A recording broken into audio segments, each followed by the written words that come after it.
Halika, tingnan mong mabuti. Napakahina ng kanyang mga paa. Kung mag-inat siya ng ganito, hindi na niya maipapakita ang kanyang lakas sa susunod na taon. Nais kong maging malakas at maluwag ang iyong mga binti kahit nasa iyong 70s o 80s. Ngayon, ituturo ko sa iyo ang isang klasikong pamamaraan na kinikilala sa pangkalahatan para sa pagpapahinga at pagpapalakas ng iyong mga binti. Well, actually, hindi alam ng karamihan na may switch sa legs natin. Kung mahahanap mo ang switch na ito at i-on ito, makikita mo na ang iyong mga binti ay magiging mas nakaka-relax, mas komportable at mas malakas. Kaya nasaan ang pangalawang switch? Ang switch na ito ay matatagpuan sa aming mga binti. Laging iniisip ng mga tao na habang tumatanda tayo, nanghihina ang ating mga binti at nagiging hindi matatag ang ating paglalakad. Sinabi niya na ito ay dahil hindi siya kumain ng sapat o sapat na ehersisyo, ngunit hindi iyon ang kaso. Ang susi ay nasa ating mga binti. Mukhang umiiwas sila sa mga sasakyan. Maaari mong tingnan ang aming mga guya. Hindi ba nila dinadala ang bigat ng ating buong katawan?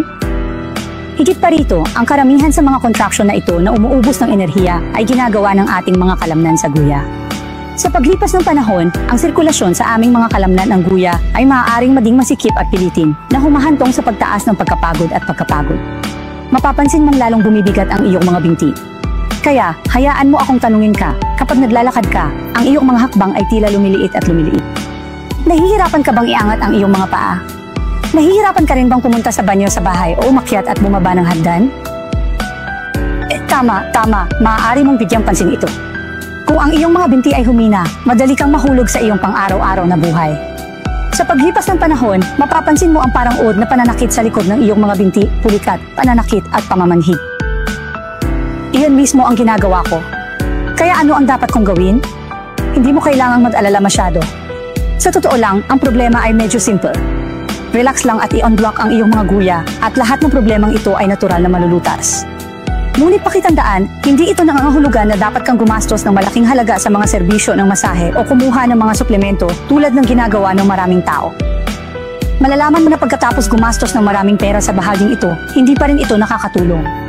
Karaniwang kinikilala na ang pinakamahusay, pinakasimple at pinaka-cost-effective na paraan upang alisin ang bara at i-relax ang iyong mga binti ay ang calf core dredging method.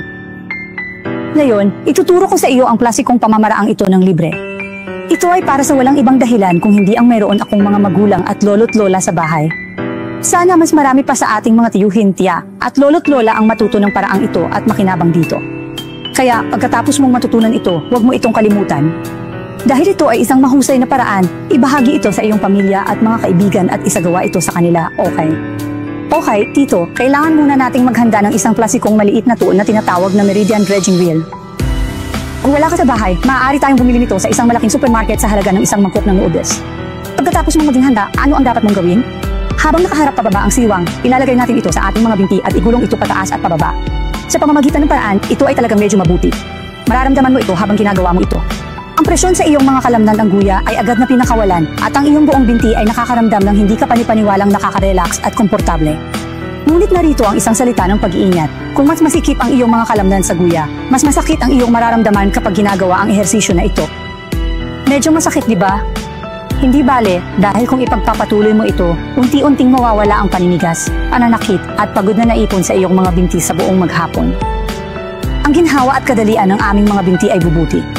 Higit pa rito, kung titingnan mong mabuti, sa panahon ng proseso ng pag-ikot, maaari nitong epektibong paluwagin ang mga adhesion sa pagitan ng ating mga kalamnan at fascia. Kaya nagbubukas ng sirkulasyon sa ating mga binti at nakaka-relax sa ating mga kalamnan. Ang fascia ay nag-uunat sa guya na ginagawang mas madali at mas komportable ang pag-roll. Actually, ganito lang ang exercise na ito. I-roll mo lang ito araw-araw sa loob ng 5 hanggang 10 minuto. Hindi ba sobrang simple? Okay, gumulong tayo saglit, pagkatapos ay bumaba at tayo ay gumalaw at pakiramdam ito.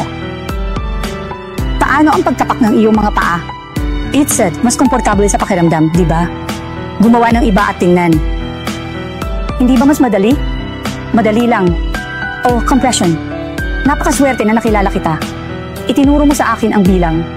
Bahala ka. Napakaganda, saan ako makakabili? Siuksyu, ito ay para sa iyo.